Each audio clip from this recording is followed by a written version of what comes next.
Que el Señor les bendiga, mis hermanos, en esta mañana. Quiero que abran sus Biblias en el libro de Salmos, en su capítulo 8. Vamos a aprovechar el tiempo, ¿verdad? Porque tenemos el tiempo muy cortito en este día.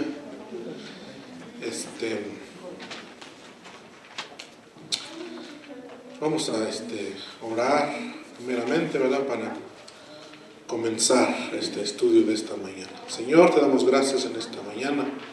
Una vez más, Dios mío, por tu amor y por tu misericordia, Señor, que ha sido muy grande, Dios mío, para con nosotros. En este día, Dios mío, tal vez un poco más especial de todos, Padre Santo, porque recordamos, Dios mío, ese día, Dios mío, en que tú te diste el sacrificio para perdón de nuestros pecados. Te damos toda la gloria, Señor, te damos toda la honra, y ahora queremos escuchar tu palabra, Señor Jesús, que sea alimento a nuestro espíritu, a nuestra alma, Señor Jesús, y que salgamos de este lugar, Dios mío, renovados, Padre Santo, con nuevas fuerzas, Dios mío, para poder hacer, Padre mío, el trabajo que tú nos has pedido de proclamar, Dios mío, de enseñar tu palabra a los que aún no te han conocido. Te damos gloria en el nombre de Jesús. Amén. La lección de hoy es un nuevo comienzo. El nuevo trimestre se va a llamar Origen y Fundación de la Familia. Hemos hablado bastante acerca del matrimonio, pero en este día vamos a empezar hablando una vez más de este tema. El Señor nos desafía cada día con su palabra a poder vivir de una manera que a Él le agrada, ¿sí? Y no nos adaptemos al sistema de este mundo. Amén. Decía Pablo, ¿verdad? Escribiendo su carta, ¿verdad? Decía que nosotros no nos debemos de adaptar al mundo. Amén. Sino que debemos de permanecer firmes en lo que es la palabra de Dios, lo que hemos aprendido de Él. Le voy a dar lectura todo el capítulo 8. Y ustedes lo leen conmigo, ¿verdad? En silencio, con su vista. Dice la palabra de Dios: Oh Jehová, Señor nuestro, cuán glorioso es tu nombre en toda la tierra. Has puesto tu gloria sobre los cielos. De la boca de los niños y de los que maman fundaste la fortaleza, a causa de tus enemigos, para hacer callar al enemigo y al vengativo. Cuando veo tus cielos, obra de tus dedos, y la luna y las estrellas que tú formaste, digo: ¿qué es el hombre para que tenga de él memoria? Y el hijo del hombre para que lo visites. Le has hecho poco menor que los ángeles y le coronaste de gloria y de honra. Le hiciste señorear sobre las obras de tus manos. Todo lo pusiste debajo de tus pies. Ovejas y bueyes, todo ello, asimismo las bestias del campo, las aves de los cielos y los peces del mar, todo cuanto pasa por los senderos del mar. Oh Jehová, Señor nuestro, cuán grande es tu nombre en toda la tierra. Vemos que tenemos un Dios grande y poderoso.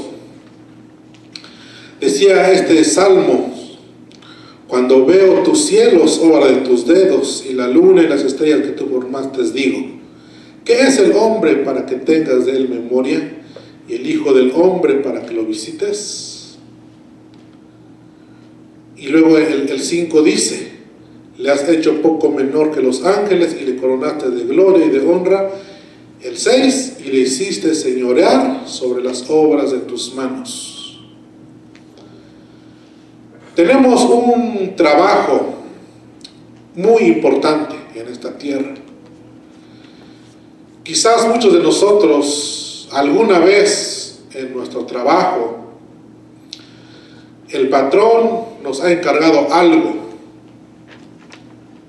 y ha confiado en nosotros, de manera que todo lo que Él tiene se lo ha puesto en sus manos para que usted lo administre de la mejor manera que usted pueda. Saben que Dios confió en nosotros desde un principio.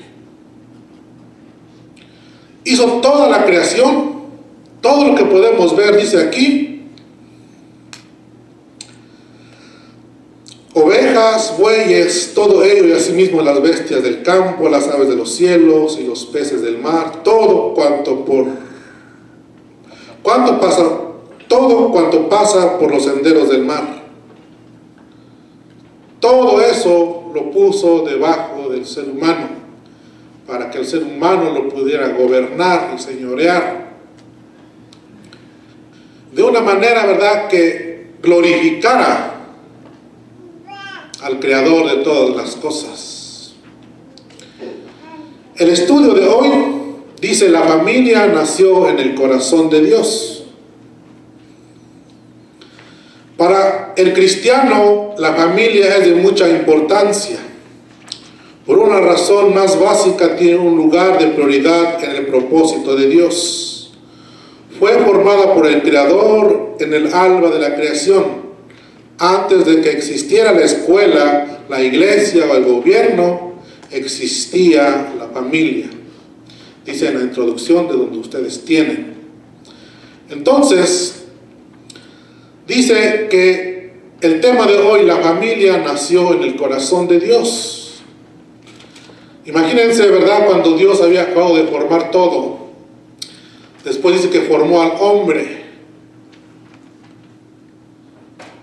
Pero al ver que el hombre necesitaba ayuda, dice que le hizo a su esposa o a la mujer, a Eva. En el corazón de Dios estaba la familia. El primer tema o el primer el primer punto de esta mañana se llama, o dice así: el propósito de la creación. Muchas veces hemos hablado de esto acerca de la creación, pero ¿cuál fue el propósito de la creación de Dios? ¿O por qué es que lo hizo así? En primer lugar, el primer propósito fue reflejar la imagen de Dios. Acuérdense que cuando formó el hombre y a la mujer, dice que el hombre se unirá a su mujer y los dos serán una sola carne. ¿Qué es lo que aprendemos aquí? Así como el Padre, el Hijo y el Espíritu Santo son uno. Son tres personas, pero en esencia es uno solo. De esa manera formó al hombre y a la mujer. No para que fueran dos, sino para que fueran una sola carne. Al estar estudiando esta lección, me encontré con un ejemplo muy bueno o muy entendible. Y es que dice la palabra de Dios que cuando Dios dijo que se unirá a su mujer, es como cuando agarramos dos piezas y las soldamos. Al querer nosotros separar esas dos piezas, tenemos que quebrar a una de las dos, o cortar la soldadura, y al hacer eso vamos a dañar las dos partes, ¿sí? Porque ya no va a quedar igual como cuando la agarramos, como el original. Va a quedar un poquito así de dañado por la soldadura. Eso es lo que quería decir Dios, que cuando se junta el hombre con la mujer, vienen a ser una sola carne. El propósito entonces de Dios es reflejar la imagen de Dios en su creación. Después de que Dios creó la tierra y los animales, Él dijo Dios, hagamos al hombre a nuestra imagen, conforme a nuestra semejanza, y señoree en los peces del mar, en las aves de los cielos, en las bestias y en toda la tierra, y en todo animal que se arrastra sobre la tierra. Y creó Dios al hombre a su imagen, a imagen de Dios lo creó, varón y hembra. Más adelante vamos a ver qué es lo que estaba diciendo Dios al escribir esto. Entonces, su imagen en la tierra debe de ser reflejado por nosotros. Dice que la palabra espejo en hebreo significa reflejar a Dios, magnificarlo, exaltarlo y glorificarlo. Su matrimonio o nuestro matrimonio debe reflejar la imagen de Dios a este mundo que tanto necesita ver. ¿Sí? Muchos no conocen a Dios, pero al ver nuestro matrimonio que refleja el amor de Dios, de esa manera la gente o la sociedad podrá conocer a Dios por medio de nosotros, porque nosotros lo vamos a reflejar el carácter de Dios. Entonces, como primer punto es reflejar la imagen de Dios. Ese es el propósito. Segundo, el compañerismo.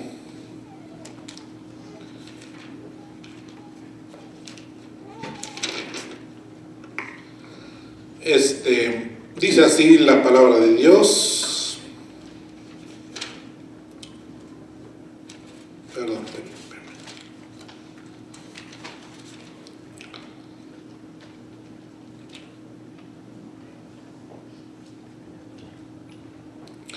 Dice en el 31, Génesis 2, 31, y vio Dios todo lo que había hecho, y aquí que era bueno en gran manera, y fue la tarde y la mañana del día sexto. Después de que Dios había creado al hombre y a la mujer, ya no dijo como las otras veces, cuando creó los cielos, cuando creó los peces del mar, cuando creó las plantas, cuando creó todo. Al final de cada día su resumen era, y era bueno, y era bueno, y era bueno. Pero cuando creó la mujer, dice aquí, le agregó otra expresión, y dice, y era bueno en gran manera. Entonces, el propósito básico de la vida de la familia es el compañerismo. Dios dijo, no es bueno que el hombre esté solo, le haré ayuda idónea para él. En Eva se halló el cumplimiento de la propia personalidad de Adán.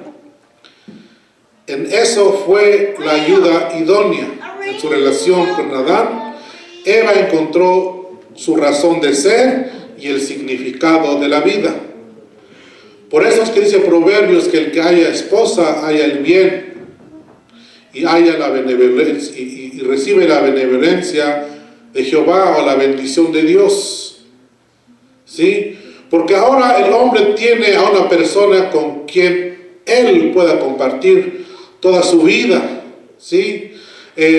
Quizás decirle lo que siente, o cuando está triste, cuando está cansado, sabe que hay alguien que lo puede escuchar o que la puede escuchar. El plan de Dios de la familia debe ser una relación donde hay confianza, intimidad y unidad de propósito. Ayuda idónea expresa la idea que los esposos no piensen orgullosamente, sino en el bienestar mutuo. Lo fundamental de una familia feliz es el compañerismo entre esposo y esposa, que sirve como modelo a los hijos de lo que es el amor. El propósito entonces de Dios, de la creación o de crear al hombre y a la mujer, es que nosotros podamos relacionarnos, ¿sí? Y no solamente eso, sino que enseñemos a nuestros hijos los caminos de Dios. Es muy importante que nosotros podamos cada día enseñarle la palabra de Dios a nuestros hijos, para que ellos puedan conocer lo que es el amor de Dios. Leía hace poquito un libro que dice que hablaba acerca de la familia, Y este comentario decía, hablaba a los padres y decía, ¿cuándo fue el día en que dejaste de ser héroe de tu hijo o de tu hija? Porque cuando eran pequeños, decían, oye, cuando sea grande yo quiero ser como mi papá, o cuando yo sea grande quiero ser como mi mamá. ¿Sí?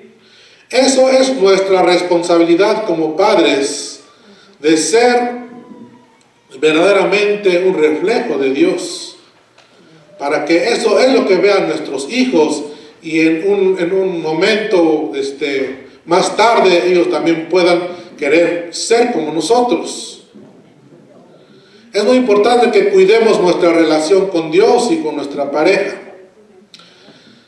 Hay mucho que hablar acerca de esto, pero si alguno de ustedes tiene alguna pregunta, pues puede ir con el hermano que fue asignado para ustedes, o con nuestro hermano Anselmo, nuestro hermano Benny. Bueno, pero entonces nosotros debemos de cuidar nuestra relación con Dios y con nuestra pareja. Amén. Porque no queremos que después nuestros hijos ya no quieran ser como nosotros. ¿Sí? Nosotros debemos de ser como Dios, y nuestros hijos deben de ser como nosotros, para que algún día digan, no, pues yo también quiero ser como mi papá, para cómo servir a Dios, cómo amar a Dios. Es muy triste que cuando muchas veces nuestros hijos crecen, ya no los vemos con nosotros en la iglesia. ¿Sí? Y quizás, no digo que sea así, pero quizás en el crecimiento de ellos, en la vida desde pequeño, nosotros como padres no les dimos el mejor ejemplo. ¿Sí? Entonces, debemos nosotros de tener ese compañerismo, no solamente con nuestra esposa, sino con nuestros hijos. El tercer propósito es de multiplicarse y llenar la tierra. Pero en realidad no solamente era llenar la tierra. Dice, los propósitos o los planes originales de Dios es que los hogares sean un lugar acogedor en donde los niños crezcan aprendiendo los principios morales, valores humanos e integridad. Muchas parejas hoy en día parecen estar criando a sus hijos sin un sentido de orientación y sin ninguna misión en la vida. No les están impartiendo a ellos la importancia de dejar un legado espiritual de sus vidas. Si nosotros no lo hacemos de esa manera, va a llegar un día como cuando Israel dice que hubo una generación que no conoció a Dios. Si ese ejemplo que pasó con ellos no queremos que nosotros nos pase, entonces nosotros tenemos que enseñarle a nuestros hijos los valores que hemos aprendido en la palabra de Dios. Una de las tareas es impartir un sentido de orientación y una misión espiritual a nuestros hijos. La responsabilidad como pareja es hacer que su hogar sea un lugar en donde sus hijos puedan aprender lo que significa el amor y obedecer a Dios. Su hogar debe de ser como un centro de entrenamiento para equipar a sus hijos a ver las necesidades de las personas y el mundo a través de los ojos de Jesucristo. Amén. Entonces, esos son los tres propósitos, ¿verdad?, por la que Dios hizo todo lo que podemos ver. ¿Cuál fue el primero? Reflejar a Dios. Segundo, tener compañerismo o comunicación entre nosotros. Tercero es multiplicar o dejar un legado en nuestra familia. ¿Sí? Vamos a ir al segundo punto, que dice, el propósito de la familia confirmado por Jesús. Hoy en día hemos estado viviendo días muy difíciles en cuanto a la familia, porque el hombre o el ser humano ha querido redefinir con sus propias palabras o o pensamientos acerca de lo que es una familia. Pero eso no pasaba o no pasa solamente en nuestros días. Ya empezaba a pasar desde mucho antes, cuando Jesús estaba aquí en la tierra. Y voy a pedir que abran sus Biblias en el libro de Mateo, capítulo 19, del 3 al 9. Mientras que ustedes lo buscan, yo le doy lectura y dice así: Entonces vinieron a él los fariseos tentándole, diciéndole: ¿Es lícito al hombre repudiar a su mujer por cualquier cosa? Él respondiendo le dijo: ¿No habéis leído que el que los hizo al principio varón y hembra los hizo? Y dijo: por esto el hombre dejará padre y madre y se unirá a su mujer, y los dos serán una sola carne. Así que no son ya más dos, sino una sola carne. Por tanto, lo que Dios juntó, no lo separe el hombre. Le dijeron: ¿Por qué pues mandó Moisés dar carta de divorcio y repudiarla?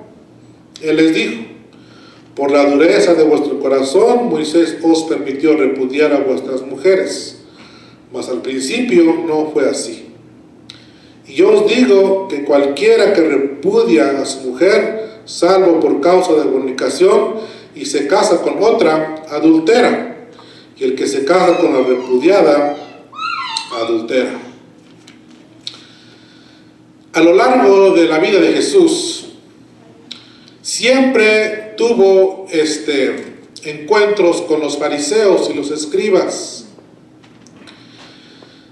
Según la historia, estas personas habían traducido o habían escuchado acerca de la palabra de Dios, pero ellos lo habían interpretado muchas veces a la manera de ellos o a la conveniencia de ellos. Y aquí Jesús una vez más se encuentra con ellos.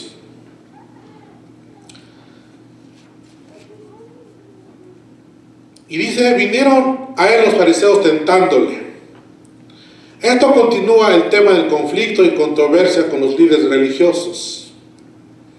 Le habían cuestionado a Jesús mientras hacía su obra en Galilea. Ahora Jesús en Judea es cuestionado por ellos, y sus preguntas no eran honestas. Ellos hacían preguntas tentándole. Ellos esperaban tenderle una trampa a Jesús. ¿Sí? Siempre sus preguntas de ellos hacia Jesús era con el propósito de encontrarle algo mal.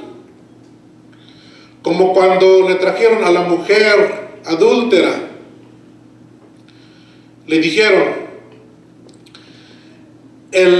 la ley de Moisés nos ordena que a tales personas sean apedreados. Y le dijeron: ¿y tú qué dices acerca de esto? ¿Sí? Dios siempre ha tenido misericordia de todos nosotros. Si Dios o Jesús en ese momento hubiera aplicado la ley como era, ninguno de los que estaban ahí se podría salvar. Todos merecían la muerte por apedreamiento.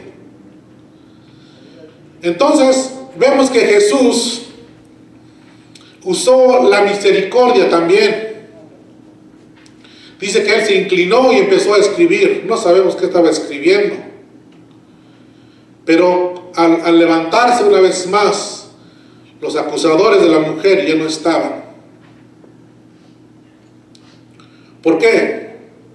Porque antes le había dicho que el que estuviera libre de pecados, que arrojara la primera piedra. Eran preguntas solamente para hacerle a Jesús caer. ¿Se acuerdan también cuando hablamos del vino nuevo y del vestido nuevo? Las preguntas de ellos eran claramente para encontrar a Jesús en un error. En los días de Jesús, había dos escuelas muy importantes. Uno se llamaba la escuela de Rabí Samaí. Esta escuela dice que tenía un punto de vista más estricto y menos famoso, ¿sí? Que trataba todavía de guiarse por la palabra de Dios. El segundo se llamaba Rabí Hillel, un punto de vista más popular o más liberal. Ellos querían saber en cuál de las dos estaba Jesús. Si se iba por la escuela de Rabí Samaí, que era el punto de vista más estricto, entonces dice, no, pues si se inclina hacia esta escuela, entonces no va a tener muchos seguidores, porque va a ser muy estricto con lo que es la palabra de Dios. Y si se inclina hacia la escuela de Rabí Hillel, entonces van a decir, no, pues no, que es el Hijo de Dios, ¿por qué está menospreciando la ley de Moisés? Eso es lo que ellos querían hacer. Entonces, Jesús le dijo,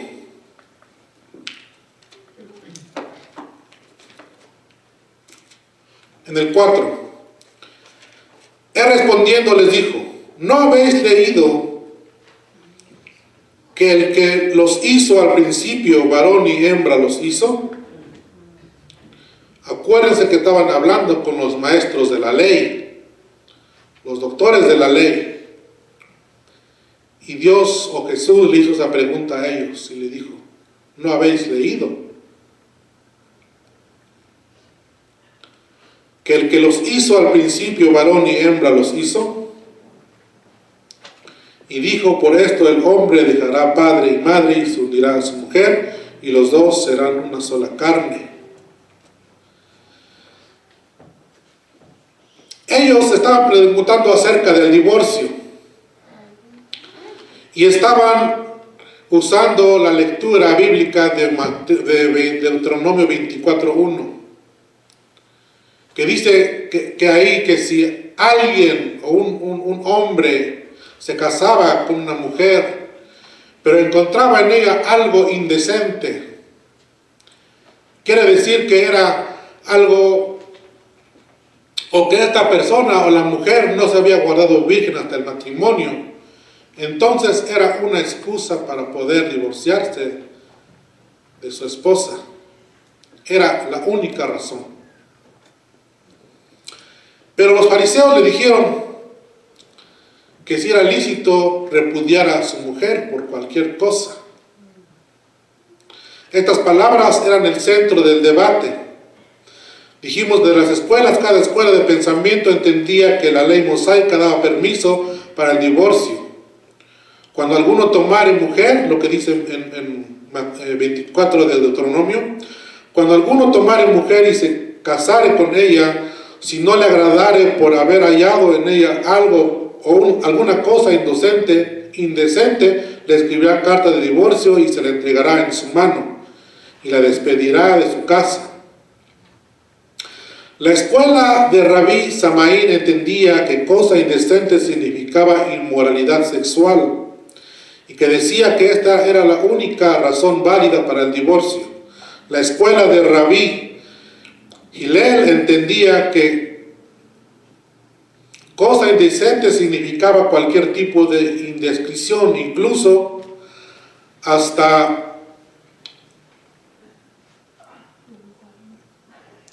dice aquí, incluso hasta el punto donde algunos rabís o maestros que interpretaban la ley consideraban que el quemar el desayuno de un esposo era válido para el divorcio. ¿Sí? Muchos de ellos pensaban que si los comentarios acerca de esto dicen que ellos pensaban que podían divorciarse de su esposa solamente porque se le quemó la comida, o porque un día se levantó y salió de la casa sin peinarse, o porque salió a la calle y saludó a alguien de lejos. Todas esas cosas para ellos ya eran un motivo de divorciar a su esposa. Entonces, ellos lo que estaban preguntando a Jesús. Así que en su pregunta los fariseos intentaron que Jesús se inclinara hacia un lado u otro, lo que ya acabamos de decir. Entonces, dice así, él respondiendo les dijo, ¿no habéis leído que el que los hizo al principio, varón y hembra, los hizo? Y dijo, por esto dejará al hombre a su padre y su madre y se unirá a su mujer, y los dos serán una sola carne. Así que no son ya más dos, sino una sola carne. Por tanto, lo que Dios juntó, no lo separe el hombre. El matrimonio está fundado en la creación, en la manera en que Dios nos hizo. Entonces no se puede reducir a una mera relación de pacto que se rompe cuando las promesas del pacto son quebradas. Muchas veces nosotros, o el ser humano, o la humanidad, deciden casarse y vienen a la iglesia o frente a alguien autorizado para casarlos. Y se casan y prometen pues ser fieles en salud, en escasez. Pero en realidad no hacemos el pacto de amor ante la sociedad. Los que están en ese día, en ese evento importante, solamente son testigos de ese pacto. Pero el pacto lo hacemos delante de Dios. Y eso es muy importante que nosotros lo podamos entender. Porque Dios, en esta ocasión, no aprobó el divorcio. Sí, la ley de Dios no era que el hombre abandonara a su esposa en cualquier momento que pensaba hacerlo, sino que dejara a su padre y a su madre en vez de eso unirse con su esposa. ¿Sí? Es lo que Dios pidió, que el hombre dejara a su padre, a su madre y se uniera a su esposa. Entonces, debe de vivir con él o con ella para toda la vida. Dice, se unirá a su mujer y los dos serán una sola carne. Muchas veces pensamos que, o la gente piensa, después de casados, se dan cuenta de que, pues, dicen, no, pues es que no somos compatibles, o es muy diferente a lo que yo pensaba. Pero esa es la razón por la que debemos de quedarnos con nuestro esposo o con nuestra esposa. ¿Sí? Porque si nos separamos de ella o de él, vamos a encontrar otra persona también diferente a nosotros. Nunca vamos a encontrar una persona que sea igual que nosotros.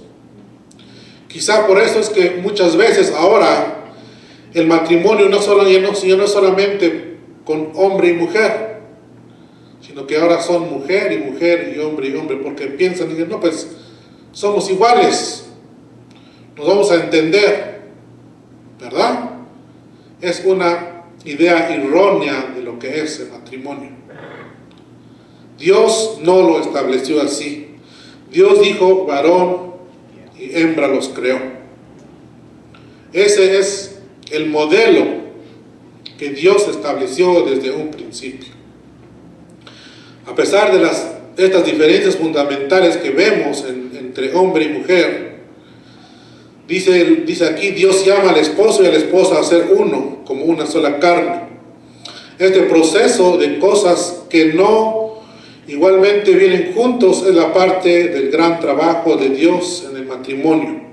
el trabajo de santificación, el trabajo de proveer un buen equipo. La idea de que ellos serán una sola carne incluye la unión sexual, pero también va mucho más allá de eso. El matrimonio es dado no que dos personas deban hacer una cosa juntos, sino que deben hacer todas las cosas juntos. ¿Sí? No solamente una cosa. Dice, cuando llegan a ser una sola carne, deben de hacer todas las cosas juntos. Es muy importante que podamos nosotros no solamente entender lo que estamos aprendiendo, sino que pedirle a Dios que nos dé esa capacidad para poder llevarlo a cabo en nuestro matrimonio, con el propósito de reflejar a Dios en nuestras vidas. Al 7 y 9 dice, y le dijeron, ¿por qué pues mandó Moisés dar carta de divorcio y repudiarla? Él les dijo, por la dureza del corazón humano. Es como, sí, por la dureza de vuestro corazón.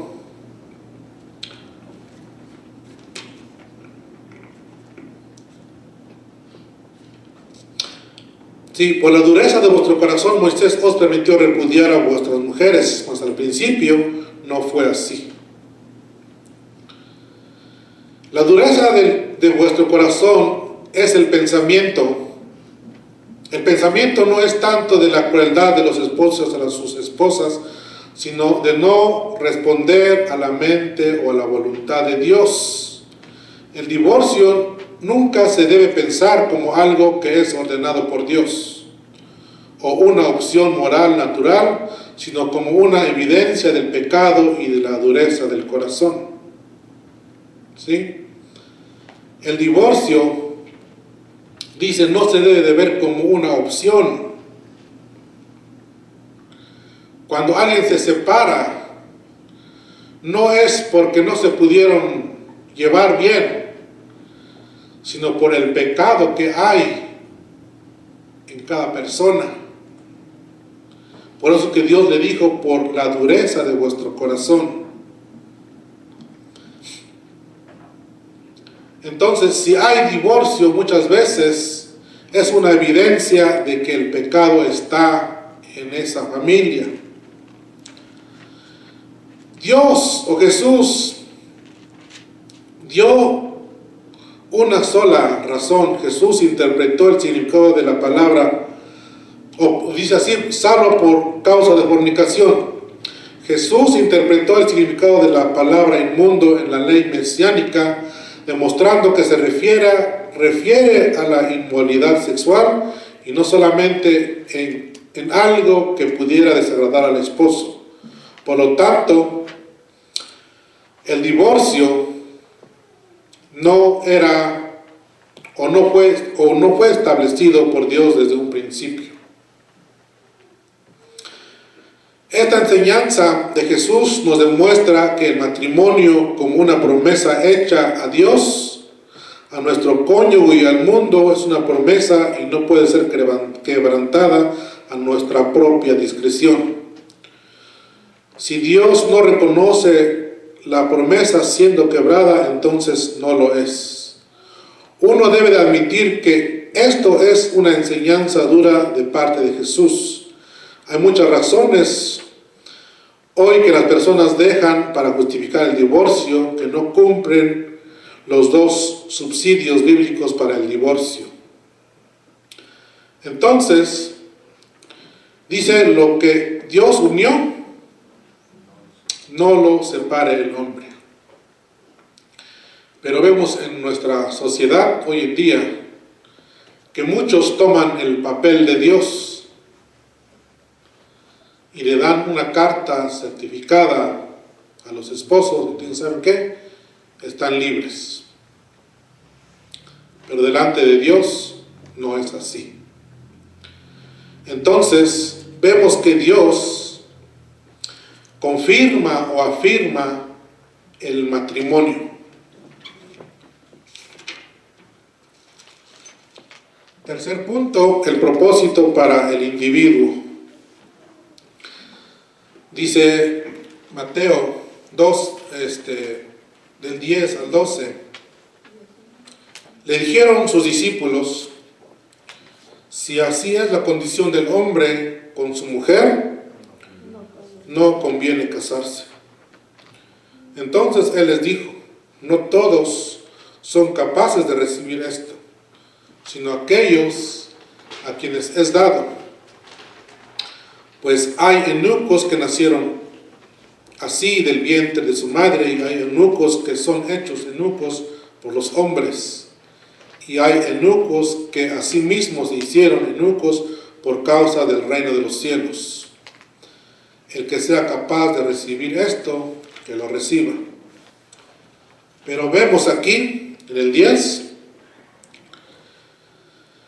que los discípulos estaban muy familiarizados con lo que la sociedad en su tiempo hacía, porque ellos pensaban que podían casarse y después dejar a su mujer. Estaban tan acostumbrados a ese tipo de vida que dijeron: no, pues si yo me caso y no me puedo divorciar, pues mejor no me caso, ¿verdad? Porque si el matrimonio no se puede disolver, tengo que vivir con ella o con él toda la vida. Y los discípulos dijeron: pues no estamos dispuestos a vivir de esa manera. Querían vivir a la manera de ellos, pero no a la manera de la palabra de Dios. Por eso es que Jesús le dijo a los fariseos, o cuando ellos estaban tratando de mostrarle lo que Moisés había escrito, Dios no les dijo: oh, es que Moisés, no se enfocó en lo que era Moisés, sino que se fue hasta el principio, para enseñarles que Dios había marcado, ¿verdad?, los fundamentos desde la creación del mundo. Pero los discípulos todavía decían: si esa es la condición del hombre con su mujer, no conviene casarse. Y aquí ya no eran los fariseos y los escribas que estaban diciéndole a Jesús eso, sino eran los propios seguidores de Jesús.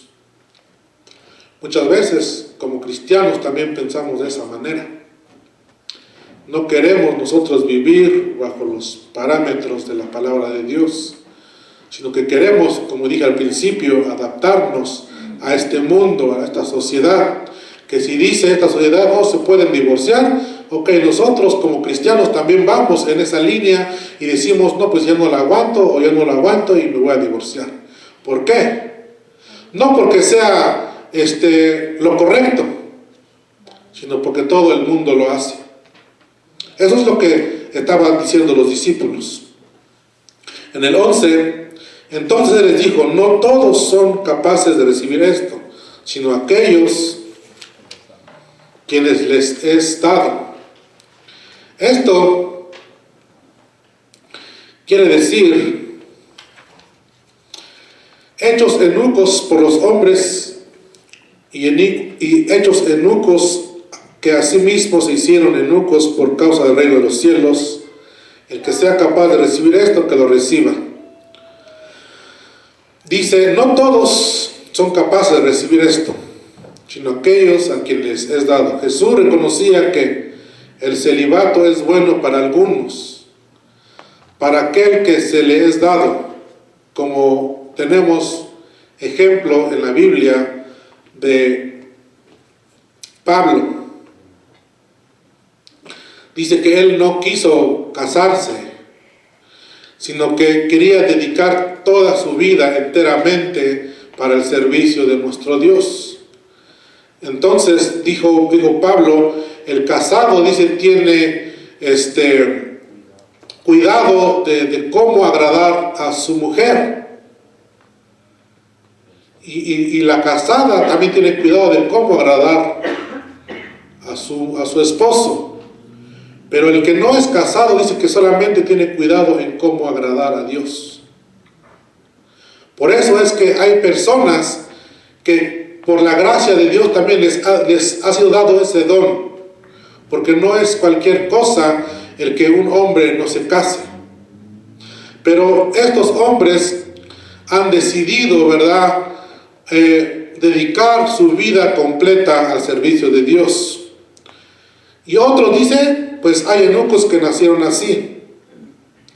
El término eunuco era usado figurativamente para aquellos que voluntariamente se abstenían del matrimonio. Jesús aquí les dio 3 tipos de eunucos. Aquellos que así nacieron sin la capacidad para el sexo o el matrimonio. 2, aquellos que son hechos así por otras. Aquellos que son hechas así por otras sin la capacidad para el sexo o el matrimonio. Y el tercero es que aquellos que se hicieron así para vivir sin sexo ni matrimonio por causa del reino de los cielos. Vemos ejemplos también acerca de los que no nacieron así, pero tampoco quisieron o no era la voluntad de ellos, sino que se hicieron eunucos por los hombres.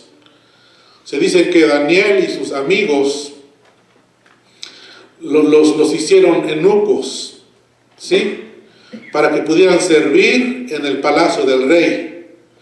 De esa manera ellos no podían involucrarse con las mujeres del reino o del palacio. Pero entonces vemos aquí tres aspectos, que unos decidieron serse eunucos, otros que fueron hechos eunucos y otros que nacieron así. Pero entonces, en resumen, lo que Dios quería marcar era que el matrimonio fue establecido por Dios y que no hay otra cosa que el mundo pueda decir o redefinir lo que es el matrimonio, porque Dios lo estableció así desde un principio. Amén. Entonces, si nosotros queremos vivir de una manera que le agrade a Dios, debemos de vivir conforme a los propósitos que Dios estableció en su palabra. Amén. Amén. Que el Señor les bendiga, hermanos, y el pastor con nosotros.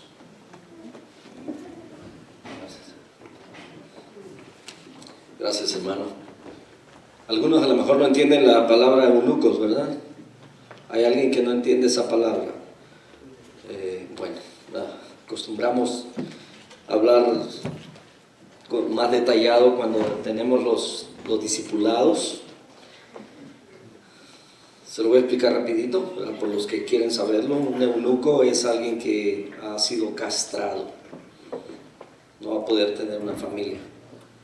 Entonces, cuando dice que algunos nacieron así, no son muchos en realidad que nacen así, ¿ok?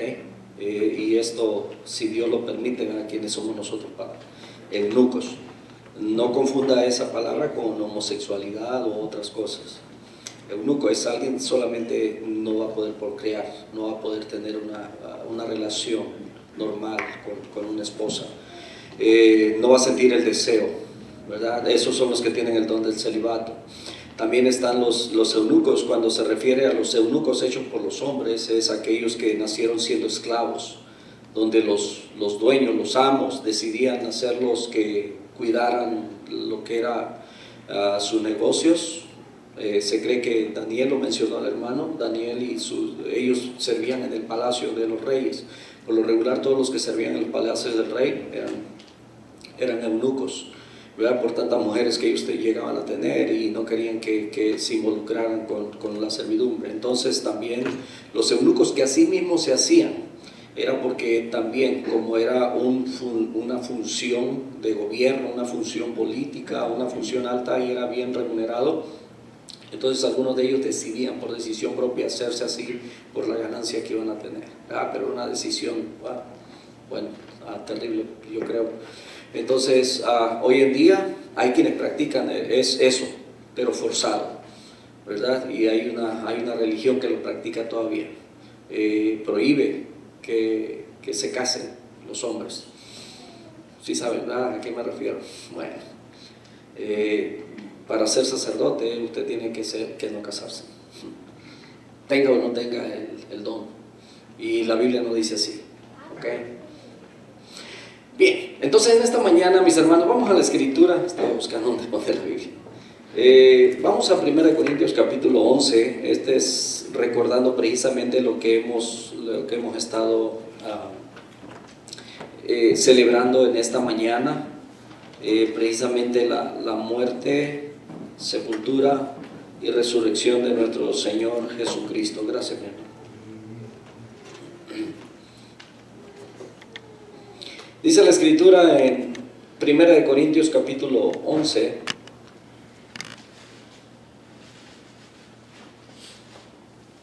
el apóstol Pablo está dando instrucciones. Algunos creen que antes de que los evangelios fueran escritos, el apóstol Pablo había ya escrito algunas de las cartas, y entre ellas, ¿verdad?, 1 Corintios, que es donde da las especificaciones o las recomendaciones para la Santa Cena.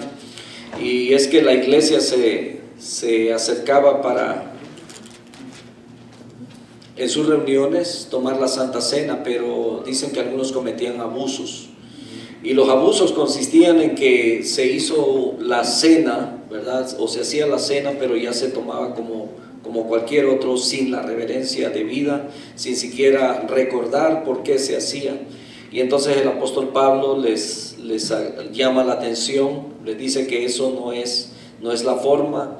Y en el verso 23 les dice: porque yo recibí del Señor lo que también os he enseñado, que el Señor Jesús, la noche que fue entregado, tomó pan, y habiendo dado gracias lo partió y dijo: tomad, comed, esto es mi cuerpo, que por vosotros es partido. Haced esto en memoria de mí. Asimismo tomó también la copa después de haber cenado, diciendo: esta copa es el nuevo pacto en mi sangre, haced esto todas las veces que la bebiereis en memoria de mí. Así pues, todas las veces que comiereis este pan y bebiereis esta copa, la muerte del Señor anunciáis hasta que Él venga. Lo que acabamos de estar celebrando y recordando en esta semana es precisamente, ¿verdad?, que un día como estos, donde el Señor se sienta con sus discípulos a cenar la Pascua. La Pascua era la recordación, ¿verdad?, para recordarse a la sociedad judía en esa época de cómo Dios con mano fuerte, firme, los sacó de Egipto, de la esclavitud.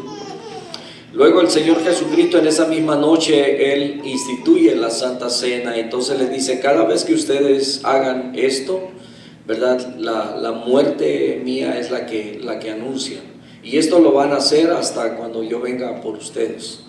Entonces esto es lo que el apóstol Pablo quiere decir.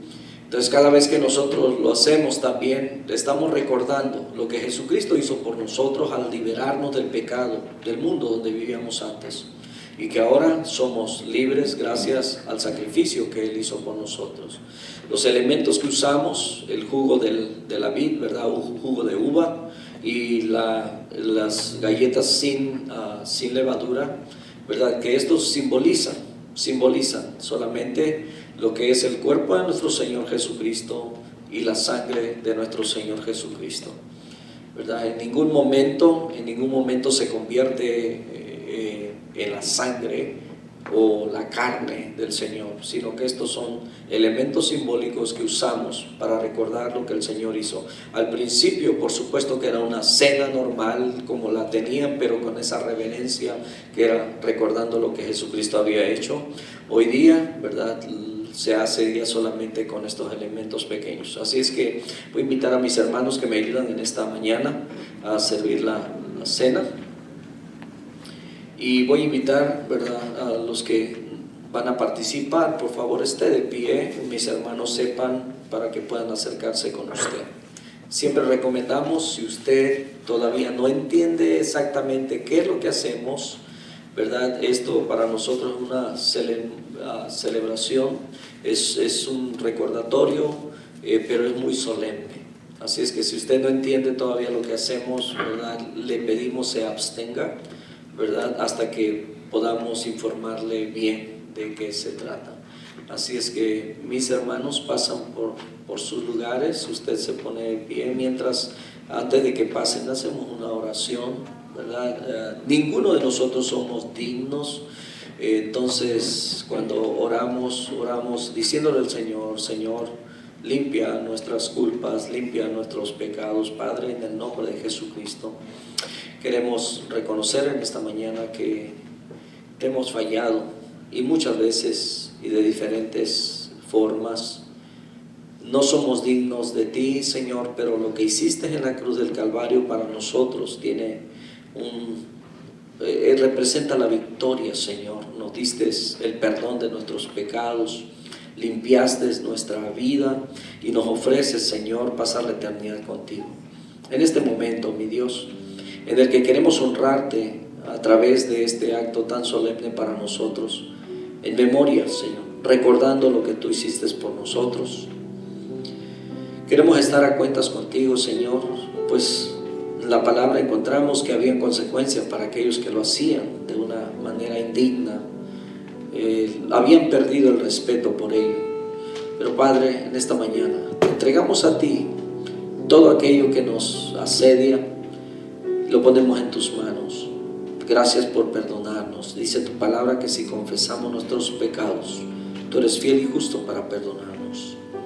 Gracias te damos por tu perdón. Gracias por limpiarnos. Permítenos participar en esta mañana con un corazón limpio. Que no haya ningún resentimiento en nuestro corazón hacia nadie. Que nos encontremos, Señor, limpios para poder participar con gran alegría, con gran gozo en Cristo Jesús. Amén. Mientras mis hermanos pasan,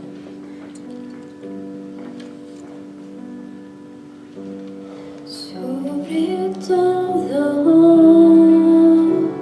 poder y rey, sobre toda humanidad y ley, sobre todo lo creado por tu mano. Inventaste todo, mi Señor, sobre todo reino y nación y maravillas que el mundo conoció, sobre toda riqueza y esplendor,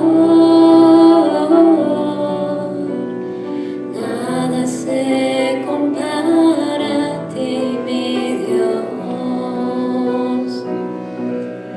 Y en la cruz moriste por amor, no bastó dolor y humillación como flor que alguien pisoteó, quedaste tú y fue por mí. Y en la cruz moriste por amor, no bastó dolor y humillación como flor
sobre toda riqueza y esplendor.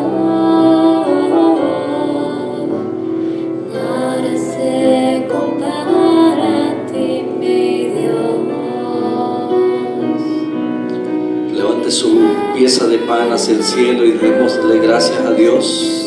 Te agradecemos, Señor, por el cuerpo de tu Hijo Jesucristo, que físicamente Él sufrió golpes, sufrió todo lo que nosotros necesitábamos sufrir por causa de nuestras iniquidades. Y te damos las gracias, Señor, porque Él pagó el precio.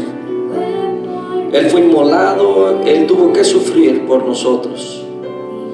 En esta mañana nosotros recordamos al hacer esto, Señor, en memoria tuya, Señor Jesucristo. Gracias por tomar nuestro lugar en la cruz.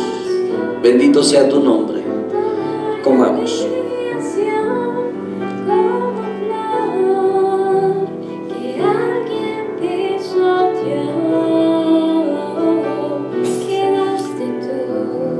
Ahora con su mano derecha también, dándole gracias a nuestro Dios por esa sangre que fue derramada. Se necesitaba de sangre inocente para redimirnos. El cordero tenía que ser sin mancha, y fue derramada esa sangre. Dice la Escritura que sin derramamiento de sangre no hay remisión de pecados. Gracias, Señor, porque nos hiciste justicia en Jesucristo. Tú nos justificas de todo lo malo y de todo lo que hemos sido por esa sangre preciosa. Nuestra sangre es contaminada por el pecado, pero esta sangre fue limpia, sin pecado. Gracias por hacernos partícipes, Señor, de tu gloria verdadera. Gracias por esa gracia, gracias por ese amor y gracias por sostenernos hasta hoy. Permítenos, Señor, un día disfrutar contigo, como dice tu palabra, que un día lo haremos contigo en tu mesa, en tu reino. Muchas gracias, Señor. Y habiendo también, asimismo, tomó también la copa después de haber cenado, diciendo: esta copa es el nuevo pacto en mi sangre. Haced esto todas las veces que la bebiereis en memoria de mí. Bebamos en memoria de nuestro Salvador.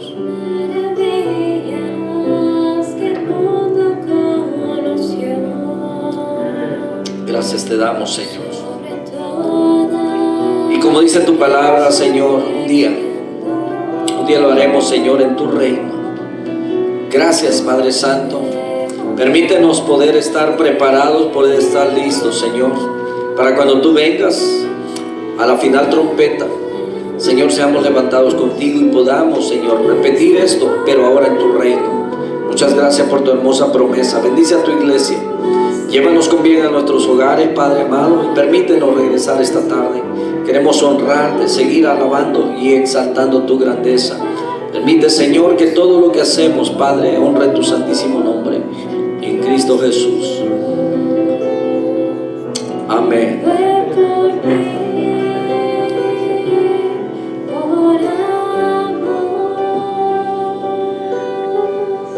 Los esperamos a las 5 de la tarde. Empezamos, mis hermanos. Así es.